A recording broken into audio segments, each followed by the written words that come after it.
It starts with a simple question that shouldn't have a simple answer. If everyone walked into their bank tomorrow morning and asked for their money back, would the bank have it?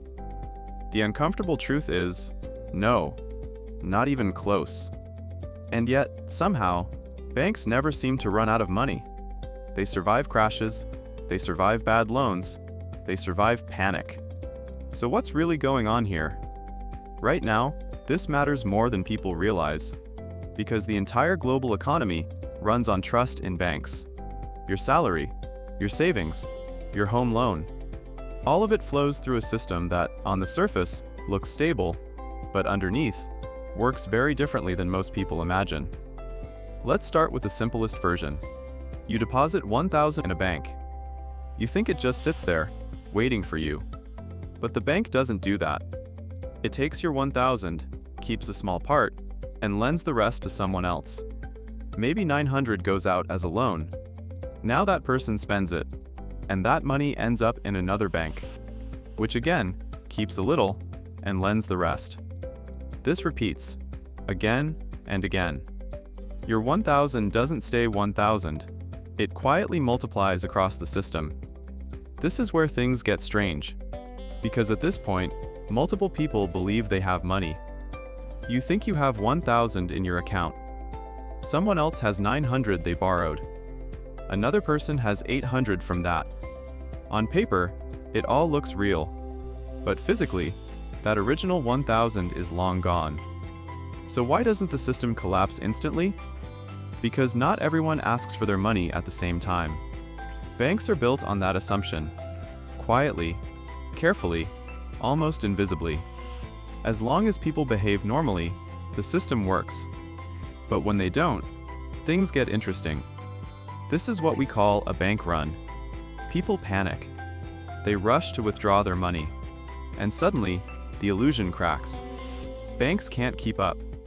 Because the money was never all there to begin with. Historically, this has happened many times. In 2008, during the financial crisis, people lost trust. Banks stopped trusting each other. Money froze. It was like the entire system just paused. And for a moment, it looked like everything could collapse. So why didn't it? Why do banks still exist? Why didn't they run out of money? Because there's another layer to this story. A much bigger one. Behind every bank, there's something more powerful. The central bank.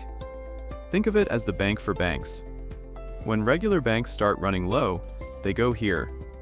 And this is where the rules change. A normal person cannot create money. A business cannot create money. But a central bank can. Not by printing stacks of cash in a room, but by typing numbers into existence. Quietly, digitally, instantly. During crises, this becomes very real. In 2008, central banks around the world created trillions. Not millions, not billions, trillions. To keep banks alive, to keep money flowing, to stop the system from collapsing. Here's the strange part. That money didn't come from savings. It didn't come from taxes.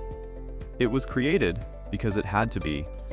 So when people say, banks never run out of money, what they really mean is, banks are backed by a system that refuses to let them fail easily.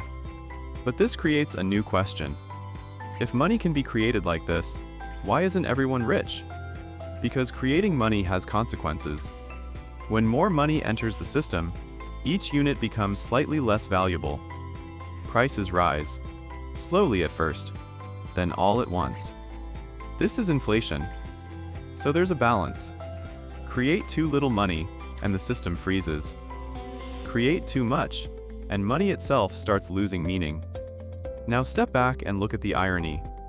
Banks lend money they don't fully have, supported by central banks that can create money to keep the system stable, even if that stability slowly erodes the value of money itself. It's a system built on confidence. And as long as people believe it works, it does. But belief is fragile. It doesn't break slowly, it snaps. In recent years, we've seen small cracks. Banks collapsing overnight. Withdrawals freezing. Government stepping in. Each time, the system survives. But each time, it needs more support. So the question isn't just, why banks never run out of money? The real question is, if banks can keep creating money with trust, what happens when people stop trusting? Because money works only when people believe it works. Banks work only when people stay calm. And the whole system depends on that. So maybe the biggest mystery is not where banks get money, but what happens if one day everyone asks for it back at once?